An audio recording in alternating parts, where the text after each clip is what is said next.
I opened Lalo's gate, and I would do it again, and I'm glad what they did to him. He's a soulless pig, and I wish I killed him with my own hands. And you know what else, Hector? I put you in that chair. Oh yeah, your heart meds. I switched them for sugar pills. You were dead and buried, and I had to watch this asshole bring you back. So when you are sitting in your shitty nursing home and you're sucking down on your Jello night after night for the rest of your life, you think of me. You twisted.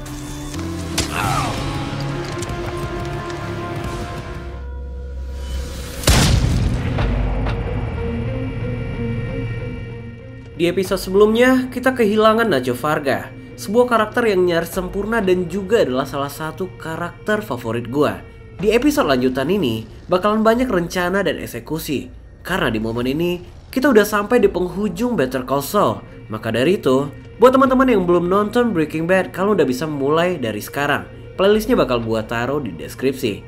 Well, ini adalah lanjutan season 6 dari series yang berjudul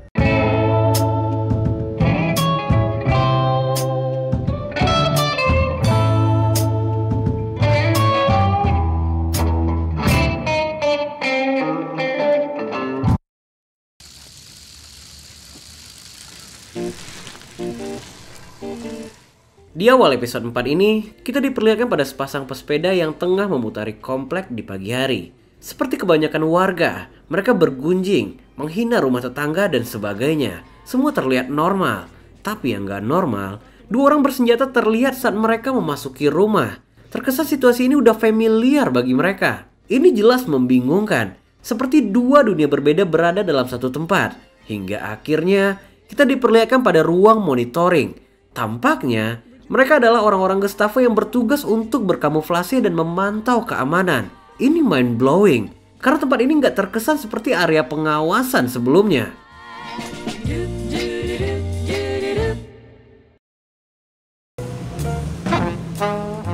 Dan scene pun berpindah ke Howard. Dengan vibe positif yang begitu energik, Howard memulai harinya dengan mendatangi seorang psikiater. Gak bisa bohong, ECC mengalami banyak kemunduran pasca kematian Chuck. Dan situasi ini sangat menyiksa untuk orang ambisius seperti Howard. Di waktu bersamaan, kita melihat sosok yang menyerupai Howard berjalan menuju tempat di mana Howard tengah melakukan terapi. Dan dia adalah Jimmy alias Saul Goodman. Tampaknya, planning mencuri mobil Howard akan segera dilakukan nih teman-teman. Kita belum mendapat clue pasti tentang rencananya. Yang pasti, ini sangat beresiko. Kini, menggunakan kunci dan remote duplikat, Jimmy dengan mudah dapat mengakses mobil Howard. Dan sebelum meninggalkan tempat parkir itu, dia nggak lupa memasang kon yang dia bawa agar spot parkir itu nggak diisi oleh orang lain. Dengan cepat, Jimmy kini menuju ke sebuah motel. Dia menjemput seorang PSK yang wajahnya udah nggak familiar di Breaking Bad. Ya, dia adalah Wendy. Ternyata PSK ini telah membangun karir sejak lama. Everything okay? Sure. I really liked your hair. Di waktu bersamaan, kita melihat Kim yang tengah melakukan pertemuan dengan Cliff. Dalam basa-basinya, Kim sempat membahas proyek tentang funding. Tapi tentu, ini hanyalah bagian dari rencana. Karena secara diam-diam, Kimlah yang memberikan lampu hijau untuk Jimmy dapat beraksi. Begitu perintah diterima, Jimmy segera tancap gas. Dan hanya berselang beberapa detik,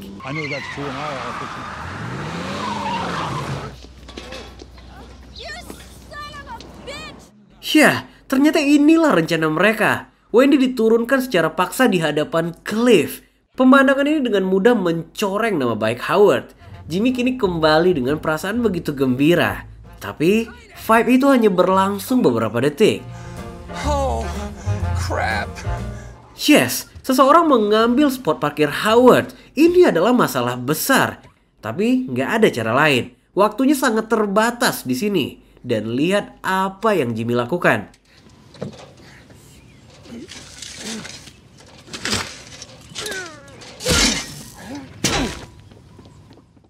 Yes, ini adalah definisi pinggir jurang yang sesungguhnya.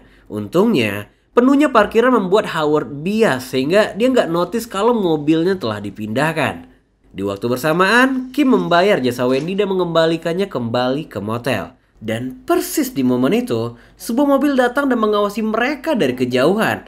Sebagai full-time pro bono, Kim menawarkan jasanya apabila Wendy terkena masalah. Dan Kim memastikan dia nggak akan memungut biaya apapun. Dan sesaat setelah meninggalkan motel itu, Kim menyadari tampaknya bukan Wendy yang tengah diikuti, tapi dirinya. Dan singkat cerita, sampailah pada malam harinya. Sedikit cerita tentang misi pagi tadi dibicarakan. Boom. Barely made it out of there by the skin of my teeth. So you think Cliff really bought it, huh? Cliff went for it. You're kidding. I know. How great. Di sini Kim juga menceritakan tentang seseorang yang mengikutinya. Dia begitu yakin tentang hal itu. Dari wajahnya, Jimmy tentu khawatir, tapi dia nggak ingin memperburuk suasana. Dia hanya menanggapi, ya paling itu karena Kim paranoid aja. Well, you know what they say. The wicked flee when no man pursueth. You think we're wicked? No? What? It's just a turn of phrase. Okay. Di keesokan paginya, Jimmy sempat ke pengadilan untuk mengatur jadwal kliennya. Tapi kali ini, semua nggak lagi sama. Pengecekan ekstra diberlakukan untuknya. Ini dipertegas lagi saat petugas jadwal melayaninya dengan ketus. Biasanya, sedikit hadiah bisa memperbaiki ini. Tapi tidak kali ini. Ini tentu membingungkan bagi Jimmy. Tapi dia masih mencoba positif. Jimmy menemui rekannya Bill. Dan orang ini juga sama. Dia nggak mengacukan Jimmy. Ini jelas seperti dunia terbalik baginya. What is this? Ternyata, berita scam Jimmy telah tersebar luas di pengadilan. Jimmy dianggap telah mengkhianati dan menipu pengadilan demi menyelamatkan kartel. Ini adalah red flag untuk seluruh jajaran staf. Meski nggak ada bukti, tapi semua orang mengetahui hal ini. Then I'll see you Tuesday. Berpindah ke Kim. Saat tengah melayani kliennya di siang itu, Kim gak sengaja melihat mobil yang kemarin mengikutinya. Ini cukup menakutkan karena dia hanya seorang diri di tempat itu. Tapi lihat apa yang dilakukan Kim.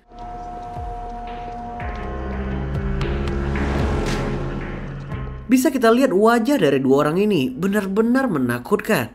Tapi uniknya, mereka pasif saat Kim menanyakan identitas mereka. Bahkan saat Kim mengancam akan melaporkan, mereka sama sekali nggak menunjukkan tanda-tanda agresi. Melainkan, pria itu meminta maaf dan segera meninggalkan Kim. Kembali ke Jimmy.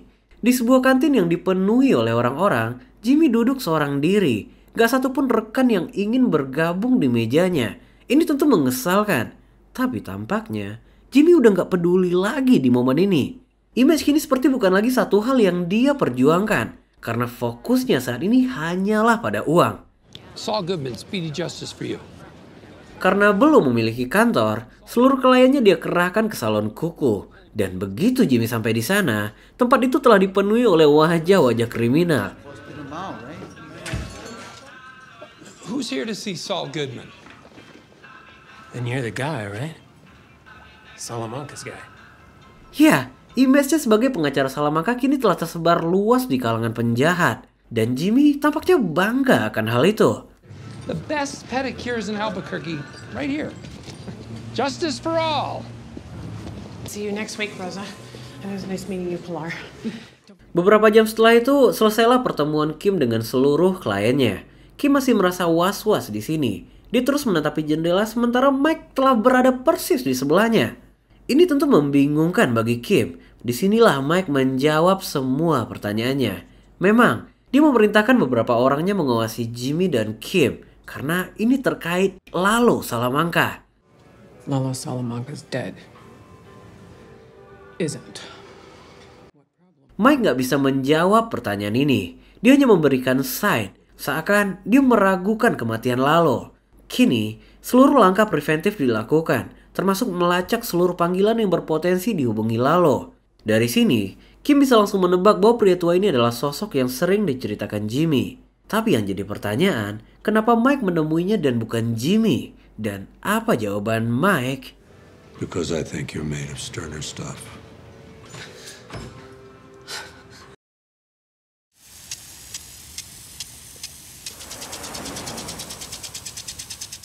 Di sore yang sama, kita diperlihatkan lebih dekat dengan aktivitas Gustavo selama berada di rumah. Ini adalah hal yang belum pernah kita lihat sebelumnya.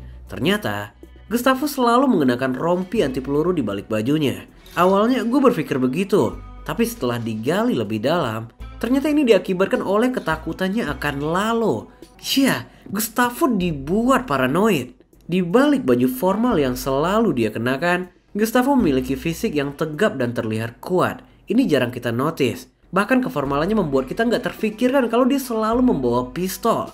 Tapi satu hal yang begitu mind-blowing, kalau kita pikir terowongan rumah Lalo udah cukup luar biasa, Gustavo melakukannya jauh-jauh lebih baik.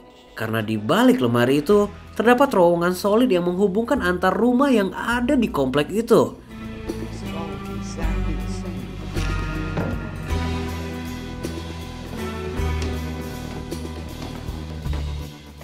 Terowongan ini akhirnya membawa Gustavo ke ruang monitoring yang ternyata Mike telah berada di sana. Gila, cuma Lalo yang bisa membuatnya begini. Bagaimanapun, mereka telah bekerja 18 jam sehari mengawasi setiap sudut kota tapi hasilnya zero. Gak ada tanda-tanda kehadiran Lalo seperti dugaan Gustavo. Tapi jawaban Gustavo, Lalo Salamanca is alive. Sampailah pada malam harinya, di sebuah tempat yang berada cukup dekat dengan pengadilan, Kim menemui Jimmy. Jimmy memperkenalkan calon kantor barunya, kantor yang sangat familiar bagi para penonton Breaking Bad. Tapi di momen ini, kondisinya masihlah sangat mentah dan lebih mirip ke toilet umum. So, it's temporary, until I find something better. What do you think? It's small. And this whole place smells funny. Vibe Kim di sini benar-benar mematahkan semangat Jimmy. Karena tentu, setelah pertemuannya dengan Mike dan ketidakpastian tentang Lalo, kantor baru tentu bukanlah satu hal yang ada di pikirannya saat ini. Speaking of Taco Cabeza, I'm starving. Let's do it.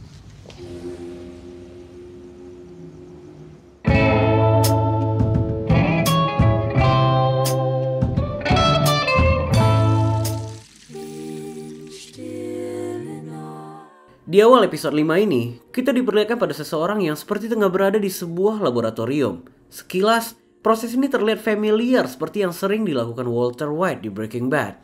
Belum diketahui maksud dari benda itu. Yang pasti, benda itu bertuliskan tulisan Jerman seperti kenang-kenangan untuk seorang teman. Dan kita pun dibawa kembali ke aktor utama kita. Masih di malam yang sama, ketakutan akan Lalo tergambar nyata kali ini. Kim bahkan gak bisa tidur dan mendatangi pintu untuk memastikan ketakutannya hanyalah ilusi. Dia juga menambah extra layer untuk keamanan pintu itu. Dan ternyata, Jimmy juga kesulitan tidur di malam itu. Melihat semua ini, Jimmy segera memahami apa yang tengah dipikirkan Kim. he never would have been here if I had just... Jimmy. Thank God he's dead. Dan singkat cerita, sampailah pada keesokan paginya. Semakin hari, ketakutan dan paranoid juga semakin kental mengikuti Gustavo. Ya, sejauh yang kita tahu, Gustavo adalah karakter yang terukur. Semua selalu berjalan di dalam kontrolnya. Dan jika dia bisa sampai ketakutan seperti ini, kalian bisa nilai betapa powerfulnya Lalo. I would be happy to help you. Untuk mengalihkan paranoid ini, Gustavo keluar melayani customer. Dia sempat menawari menu baru mereka yang dimana juga sempat dia tawarkan saat rapat Madrigal bersama orang-orang Jerman. Disinilah Gustavo seketika lost track. Fokusnya menghilang seakan mengingatkannya pada sesuatu yang hampir dia lewatkan, yaitu Jerman.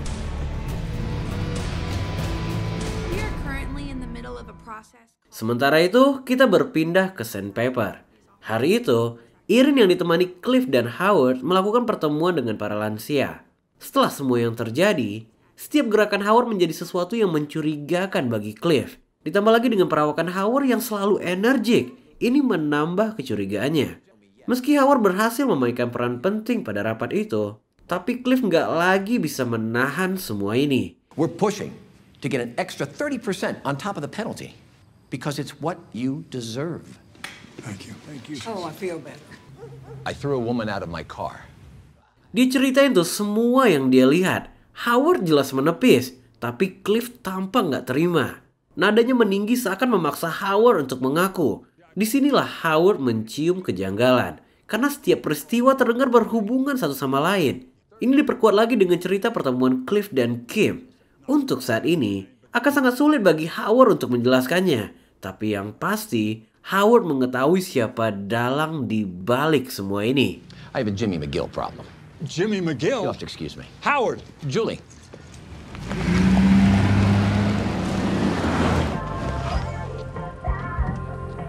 Berpindah ke Francesca. Ini adalah untuk pertama kalinya dia menginjakan kaki di tempat yang familiar ini.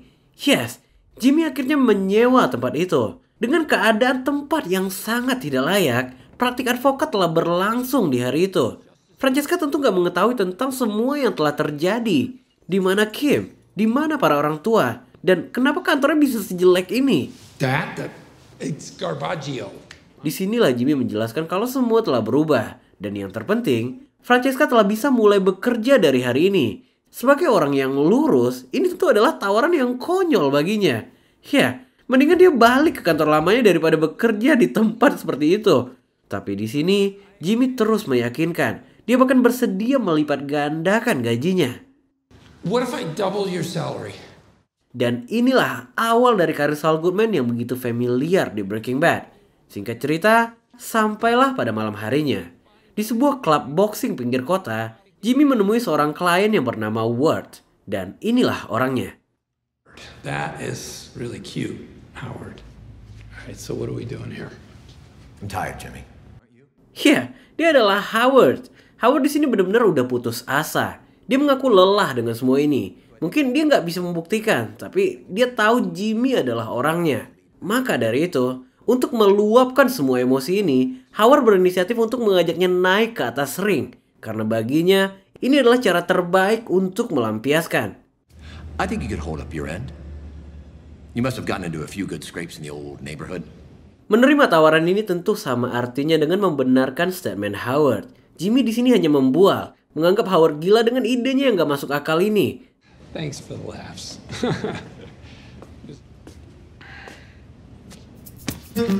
Come on. Right. Ya, dia menerima tawaran itu. Alih-alih menjadi pertunjukan yang menegangkan, pertarungan ini lebih terlihat seperti gurauan karena Jimmy terus nge-troll Howard di sini. Howard seperti sengaja membiarkan Jimmy di sini. Ya, balik lagi. Karena poin dari pertarungan ini adalah pelampiasan emosi. Jadi kedua belah pihak harus sama-sama puas.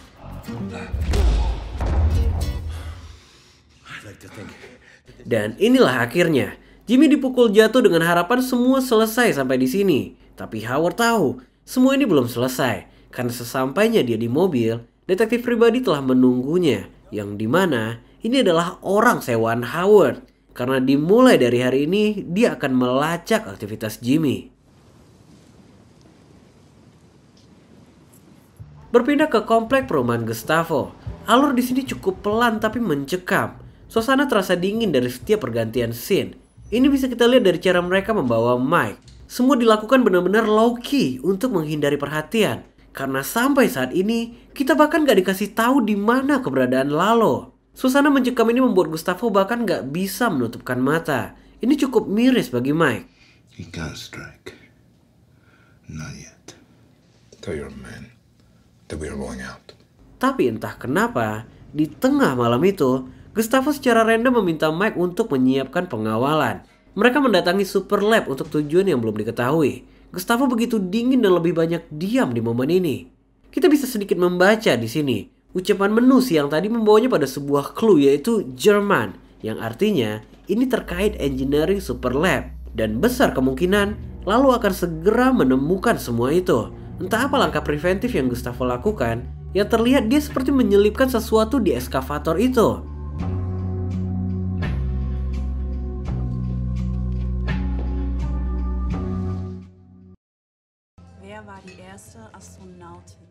Dan scene pun berpindah ke belahan dunia berbeda.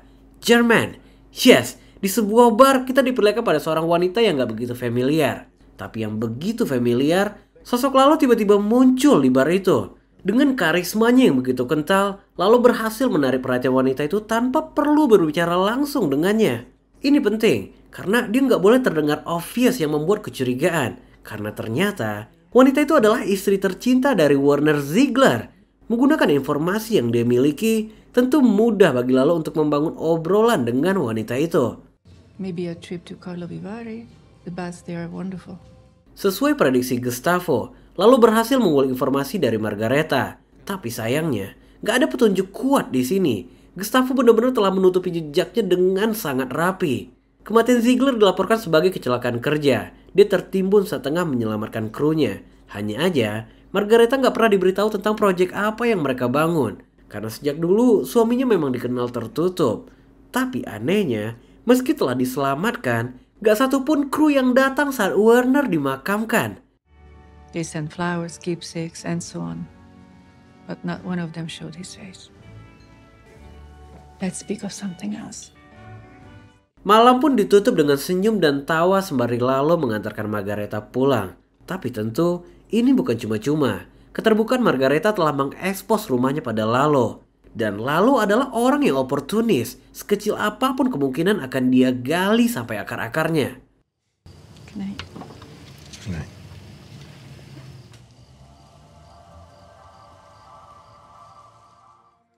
Singkat cerita, malam pun berganti pagi.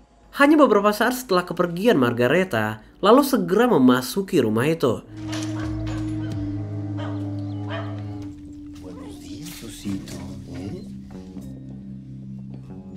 Kini, setiap berkas diperiksa, laci-laci dicek. Tapi bertepatan dengan momen itu, Margareta tiba-tiba kembali nih teman-teman. Ini tentu akan menjadi sangat buruk, karena Lalo nggak punya toleransi pada apapun yang mengganggu kepentingannya. Anjing yang terus-terusan menggonggong membuat Margaret akhirnya menyadari bahwa ada yang nggak beres. Mengetahui kecurigaan ini, pistol pun disiapkan. Lalu di sini sempat teralihkan oleh sebuah souvenir, sementara Margareta menuju ke lantai atas. Ini benar-benar keputusan yang fatal.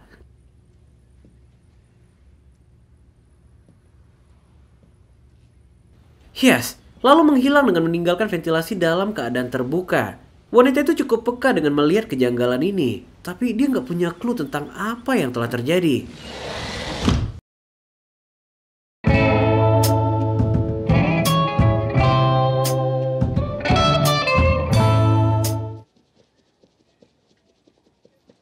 Di awal episode 6 ini, kita kembali dibawa mundur puluhan tahun sebelumnya. Di momen itu, Kim kecil tertangkap mencuri di sebuah toko perhiasan. Ibunya dipanggil karena hal ini. Ini tentu memalukan. Sang ibu bahkan gak segan-segan mendukung pemilik toko untuk melaporkan Kim ke polisi. Untungnya, si pemilik toko adalah orang baik yang gak mau diribetin dengan masalah ini. Kim di sini benar-benar terpojok. Dia hanya bisa menunduk dan mengakui kesalahan. It's really not necessary.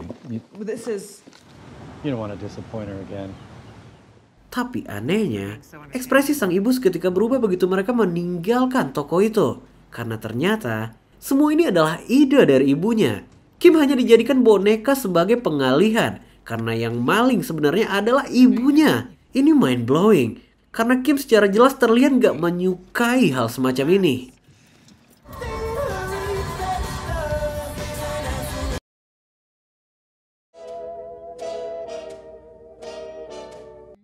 Dan kembali, kita pun dibawa kembali ke timeline saat ini.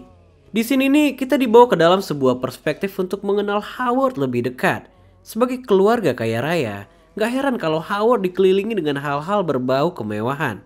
Tapi satu hal yang mungkin kita lewatkan, Howard ini memiliki karakter yang tajam dan tegas dalam segala hal. Dia memiliki seorang istri yang tampaknya adalah wanita karir juga. Hubungan mereka tampak sehat dan profesional. Howard juga terbuka pada semua hal, termasuk kejadian fight-nya malam itu. Jimmy dianggap masih mengusiknya, dan tampaknya ini masih belum berakhir. Tapi Howard bertekad dia akan melawan apapun yang terjadi. That's not over with. I think it's getting worse. I'm handling it. Duly noted. Dan sesaat setelah itu, sampailah Howard di kantor.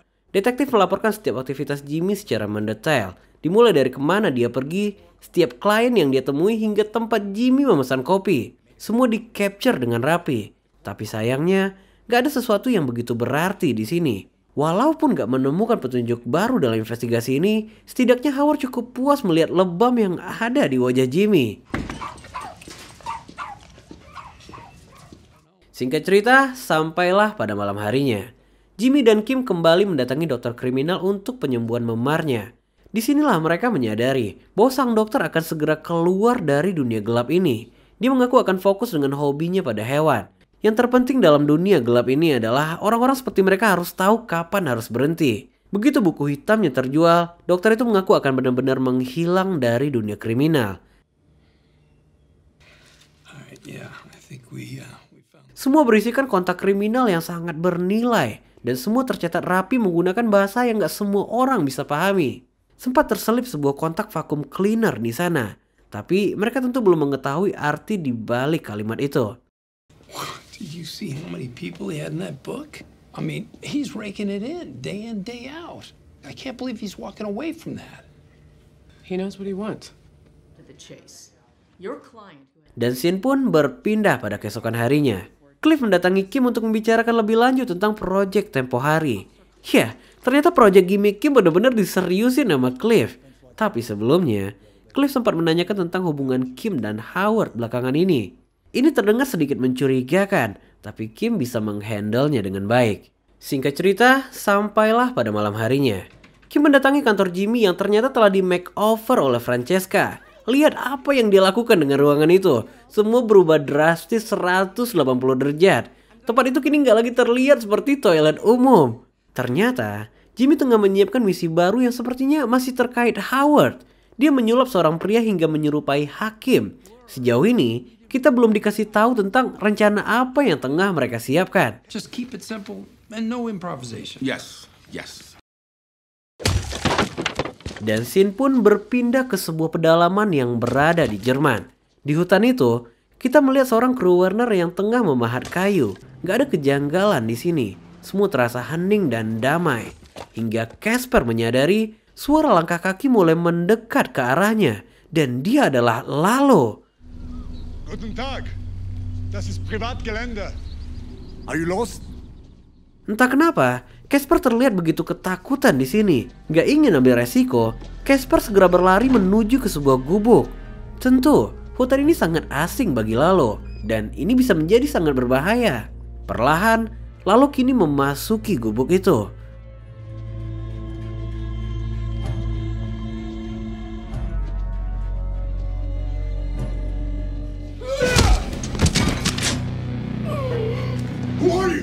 Ya, Casper berhasil memukul jatuh Lalo. Lalo terpaksa menjelaskan tujuannya. Lalo juga memberitahu bagaimana dia menemukan Casper. Semua hingga kertas petunjuk diberikan. Tapi di belakang kertas itu, Lalo menyelipkan sebilah silet. Dan yang terjadi...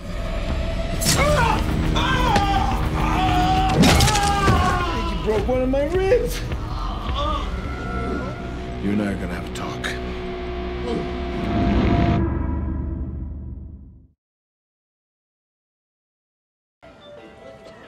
Kembali ke Albuquerque. Sehari setelah dekorasi selesai, kantor Jimmy kembali dipenuhi oleh klien. Tipikal dari para kliennya ini memang gak cocok dengan tema elegan dan kemewahan. Mungkin karena ini juga, di Breaking Bad kita gak pernah melihat ruang tunggu dan mewah ini. Francesca, can we sidebar in the law library? What is the hold up? Di momen ini, Francesca masihlah sepenuhnya orang bermoral tinggi. Setiap action yang diminta dia selalu menanyakan tentang legalitasnya. Karena permintaan Jimmy udah mulai aneh-aneh, nggak seperti bayangannya saat masih bekerja dengan lansia. Jimmy memintanya menghubungi ECCM dan berpura-pura mengaku sebagai anak dari klien mereka yang terlibat kasus sandpaper. Bless your heart. She'll be so relieved. Meski permintaannya tetap dia lakukan pada akhirnya, tapi jelas dia nggak menyukai ini. Bagi Jimmy, moral mungkin nggak lagi dilibatkan. Tapi bagi Francesca, ini adalah sesuatu yang big no. Dan begitu mereka kembali ke ruangan, mereka menemukan seorang klien yang tengah kencing di dalam ruangan itu. Ini benar-benar menjijikan. Steady. Kembali ke Industrial Laundry. Tyrus datang menemui Mike atas permintaan Gustavo. Dia meminta penjelasan tentang cara Mike mengkoordinasi anak buahnya. Lama-lama ini ngebuat Mike muak. Mike tentu lebih paham di mana titik pengamanan harus dilakukan. Jadi apabila Gustavo keberatan, dia diminta untuk langsung menghubunginya. Tapi apabila Tyrus yang keberatan, Mike bersedia untuk mencari solusinya. Situasi yang serba tanda tanya ini mempertegas kita akan cara Gustavo menghandle anak buahnya. Gustavo menggunakan power dan disiplin, sedangkan Mike cenderung memiliki pendekatan personal dengan anak buahnya. Lagi pula, semua ketakutan ini berasal dari keputusan Gustavo yang mengutus tentara tanpa kualifikasi Mike. Di waktu bersamaan, Jimmy dan Kim telah melakukan seluruh setup yang diperlukan untuk rencana mereka. Dan besok adalah hari eksekusi, hari di mana mereka akan melakukan rencana besar mereka. Kita memang belum dikasih tahu clue pasti tentang rencana ini. Yang pasti, ini menyangkut HHM dan Sandpaper. Tapi rencana besar artinya resiko besar. Dan untuk memeriahkan rencana ini, mereka bahkan melakukan sedikit rekreasi di malam itu. Dan lokasinya adalah di depan kantor HHM.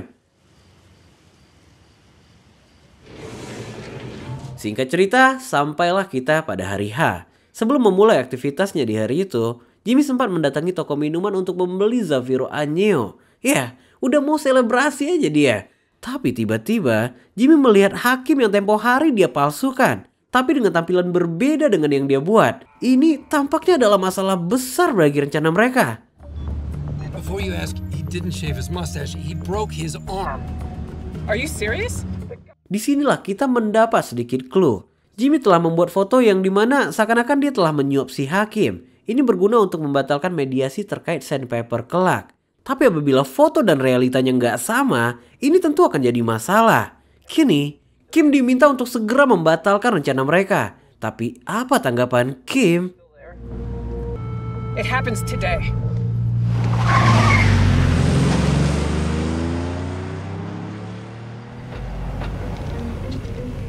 Kira-kira apa yang tengah direncanakan pasangan ini? Dengan status Howard yang siap menerima serangan, ini gak akan mudah bagi Jimmy. Dan hanya butuh satu kali miss, Howard akan membuat Jimmy kehilangan seluruh karirnya. Di balik semua itu, lalu tampaknya telah berhasil mendapatkan informasi yang dibutuhkan. Yang artinya, lalu akan segera kembali ke Albuquerque. Dan tentu, dengan cara-cara yang hampir gak bisa ditebak. Akankah belasan tentara Gustavo mampu menghandlenya? Well, gua Rev. Dan kita bakal ketemu lagi di episode selanjutnya. Bye-bye.